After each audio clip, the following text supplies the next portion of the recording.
we're asked to multiply 5 6 times 2/3 and then simplify our answer. So let's just multiply these two numbers. So we have 5 over 6 times 2 over 3. Now, when you're multiplying fractions, it's actually a pretty straightforward process. You just multiply the new numerator, the numerator of the product, is just the product of the two numerators, or your new top number is the product of the other two top numbers. So the numerator in our product is just 5 times 2. So it's equal to 5 times 2 over 6 times 3 over 6 times 3, which is equal to 5 times 2 is 10, and 6 times 3 is 18. So it's equal to 10/18. And you could view this as either 2/3 of 5/6 or 5/6 of 2/3, depending on how you want to think about it.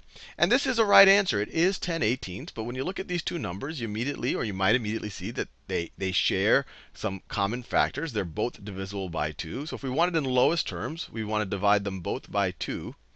So divide 10 by 2, divide 18 by 2. And you get 10 divided by 2 is 5.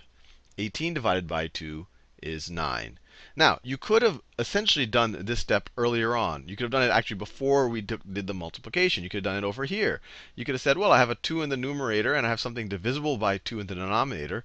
So let me divide the numerator by 2, and this becomes a 1. Let me divide the denominator by 2, and this becomes a 3. And then you have 5 times 1 is 5, and 3 times 3 is 9. So it's really the same thing we did right here. We just did it before we actually took the product. You could actually do it right here. So if you did it right over here, you'd say, well, look, these are eventually going 6 times 3 is eventually going to be the denominator. 5 times 2 is eventually going to be the numerator. So let's divide the numerator by 2.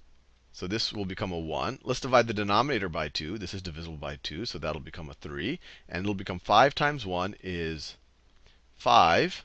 And 3 times 3 is 9. So either way you do it, it'll work. If you do it this way, you get to see the things factored out a little bit more. So it's usually easier to recognize what's divisible by what. Or you could do it at the end and put things in lowest terms.